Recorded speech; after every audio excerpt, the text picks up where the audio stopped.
அதிமுகவின் தோல்விக்கு கட்சியில் உள்ள அனைவருமே காரணம் என்று புதிதாக நியமிக்கப்பட்ட திருப்பூர் புறநகர் மாவட்ட செயலாளர் சிவசாமி தெரிவித்துள்ளார். திருப்பூர் மாவட்டம் உடுமலையில் நடந்த அதிமுக நிர்வாகிகள் ஆலோசனைக் கூட்டத்தில் கலந்து கொண்டு பேசிய அவர், நாம் நம் பிள்ளைகளிடம் அதிமுகவுக்கு ஓட்டு போட வலியுறுத்தாமல் விட்டுவிட்டோம் என்று கூறினார். ஜெயலலிதா இருந்திருந்தால் விஜய்க்கு பொக்கே கொடுத்தவர்களை அந்த கணமே அடிப்படை உறுப்பினர் பொறுப்பில் இருந்து நீக்கியிருப்பார் என்று கூறியவர், அதிமுக மீண்டும் வெற்றி பெற்று எடப்பாடி பழனிசாமி முதலமைச்சராக வருவார் என்றும் நம்பிக்கை தெரிவித்தார்.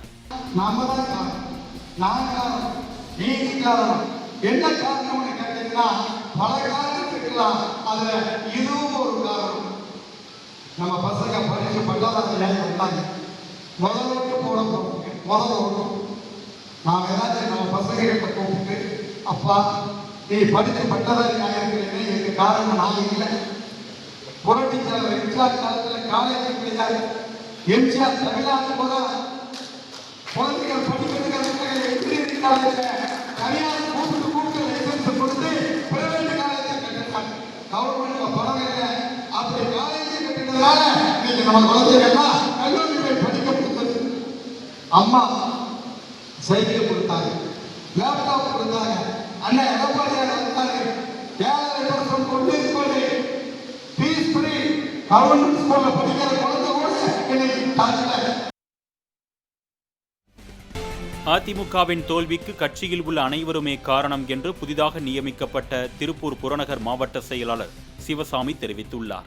திருப்பூர் மாவட்டம் உடுமலையில் நடந்த அதிமுக நிர்வாகிகள் ஆலோசனைக் கூட்டத்தில் கலந்து கொண்டு பேசிய அவர், நாம் நம் பிள்ளைகளிடம் அதிமுகவுக்கு ஓட்டு போட வலியுறுத்தாமல் விட்டுவிட்டோம் என்று கூறினார். ஜெயலலிதா இருந்திருந்தால் விஜய்க்கு பொக்கே கொடுத்தவர்களை அந்த கணமே அடிப்படை உறுப்பினர் பொறுப்பில் இருந்து நீக்கியிருப்பார் என்று கூறியவர், அதிமுக மீண்டும் வெற்றி பெற்று எடப்பாடி பழனிசாமி முதலமைச்சராக வருவார் என்றும் நம்பிக்கை தெரிவித்தார்.